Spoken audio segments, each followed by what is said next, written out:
lorsqu'on parle de développement, qu'est-ce qu'on met en avant? On vous parle des infrastructures, on vous parle de, il faut construire des buildings, etc.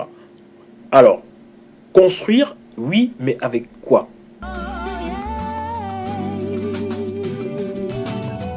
Je ne savais pas un jour que je pouvais me réapproprier les valeurs africaines. Je ne savais. Aujourd'hui en Occident, on construit beaucoup avec du béton armé. Alors le béton armé, c'est bien, c'est certainement moins cher, ça se fait assez rapidement. Aujourd'hui, il y a une connaissance du métier, il y a une connaissance technique. Donc voilà, donc les architectes, ils n'ont pas de problème, ils vous font des maisons, ils font des plans. Tout va bien dans le meilleur pays des mondes, ou pas. Mais ce que vous ne savez pas, c'est que beaucoup de matériaux sont très toxiques pour la santé. Quand vous prenez tout ce que les Blancs nous ont amené ici en Afrique, normalement, c'est pour nous tuer, c'est pour nous abrutir. Il y a beaucoup de choses. C'est eux-mêmes qui nous ont amené l'amiante ciment. Après, ils nous disent que c'est cancérigène.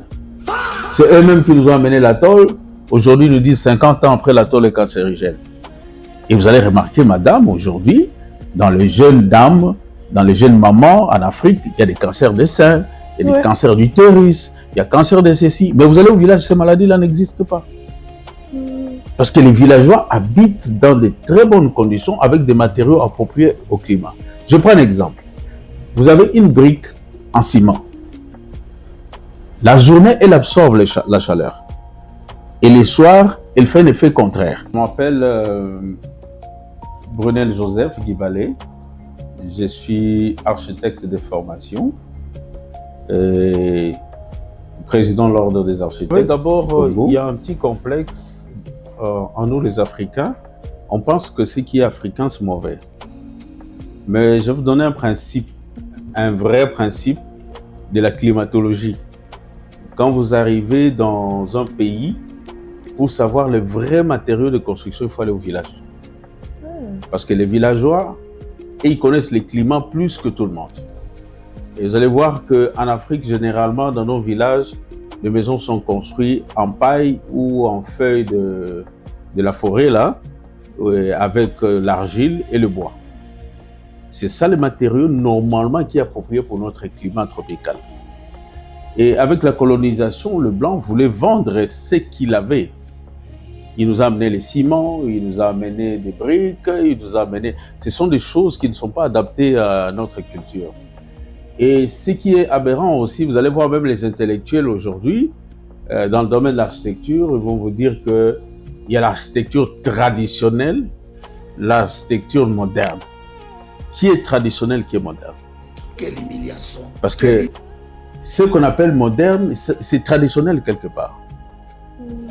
Et quand on dit traditionnel, c'est dans le sens péjoratif pour diminuer notre architecture. Or, nous avons la vraie architecture du monde, je dirais. Aujourd'hui, vous êtes en Afrique du Sud, une maison en paille, il n'y a que les millionnaires et les milliardaires qui s'en tapent. Ils habitent dans de très bonnes conditions et ils n'ont pas besoin de toutes ces climatisations, nos lampes, tous ces rayonnements que nous avons ici, n'en ont pas. Donc, nous pensons que l'Africain doit faire un retour à l'authenticité, comme disait Mobutu. Et nous avons eu des colloques des présidents de la Fédération des architectes francophones de l'Afrique, qu'on appelle FAFA, où on a discuté sur cela. On a dit qu'il faudrait faire une architecture durable, mais avec les matériaux locaux. Et c'est possible. Parce qu'on peut avoir l'argile, parce qu'un architecte n'est pas là seulement pour construire ou concevoir une maison, mais l'architecte est là aussi pour faire des recherches sur le matériau de construction. J'ai la paille. Mon grand-père a utilisé la paille. Quelles sont les propriétés mécaniques de la paille? Quelles sont les propriétés chimiques de la paille? Quels sont les défauts de la paille? J'amène une innovation. Je me dis, la paille, elle est trop flammable. Donc, si vous mettez le feu, ça va prendre. Qu'est-ce que je fais? Je fais des recherches. Aujourd'hui, il y a ce qu'on appelle des résines. Vous trouvez ces résines, ce sont des compositions chimiques. Ça peut être en plastique, ça peut être à ceci. Ça se fait déjà en Afrique du Sud, déjà ils font ça. Vous trempez votre paille et quand vous sortez dans le résil, vous mettez le feu, ça ne prend pas. Donc, il faudrait chercher à moderniser nos matériaux. Il faudrait moderniser nos matériaux. Je vais prendre la brique adobe. La brique adobe, c'est quoi? Ce sont des briques qu'on utilise dans le village. On prend juste l'argile, on met dans une petite caisse en bois, on secoue, on presse, on sort une brique. Mais quand j'amène au laboratoire à l'écrasement, ça me donne un faible mégapascal, c'est-à-dire quoi, la résistance à l'écrasement. Donc, je dois étudier. Si mon ancêtre a utilisé l'argile de cette manière-là, moi, qu'est-ce que je dois faire pour augmenter la capacité des mégapascales de la résistance à l'écrasement? Je peux brûler ça au feu? À quelle teneur de four? Pour que j'ai une brique solide, tu amènes maintenant au laboratoire à l'écrasement, ça te donne par exemple 14 mégapascales. Donc il faudrait que l'architecte africain tourne le mental. Et les Blancs ne veulent pas ces recherches-là parce qu'ils doivent vendre leur tôle. C'est le business. Ils doivent vendre leur ciment. Ouais. Ils doivent vendre ceci. On peut aller même sur les routes. Vous savez que le goudron n'est pas approprié pour notre climat. On fait maintenant les routes en béton. Parce que des écoles que je construis avec des prêtres, avec des briques cuites. Un immeuble que j'ai construit avec ça. Personne n'y croyait. Copier, attention. Il y a une façon de construire des maisons en terre. En terre, avec des briques, avec des matériaux locaux. Il faut être capable de valoriser ce qui se fait sur le continent. Pour moi, c'est ça le développement. Et au lieu de faire de l'afro-béton, parce qu'on ne veut pas faire une maison afro, une maison en béton et parce qu'on a mis une peinture wax, tout va bien. Non, il faut arrêter faut arrêter ce cirque-là. Il faut arrêter. Aujourd'hui, on va vous parler de l'écologie, etc. Écoutez, l'écologie, c'est quoi? C'est justement ça le problème. C'est qu'aujourd'hui, l'Occident a bousillé le monde avec les avions par-ci, par-là, les avions qui produisent du carbone, beaucoup de choses, beaucoup de CO2 dans la nature. Et qu'est-ce que ça crée? C'est des choses qui détruisent la nature. Et donc, du coup, il faut réfléchir déjà maintenant à comment est-ce qu'on va construire et consommer. Parce qu'en Afrique, nous, on a toujours vécu dans l'écologie. C'est la société occidentale qui casse les choses de cette façon-là. Vous voyez, on met l'écologie d'un côté, on met la nutrition de l'autre, alors que tous ces éléments-là sont censés coexister dans une seule réflexion.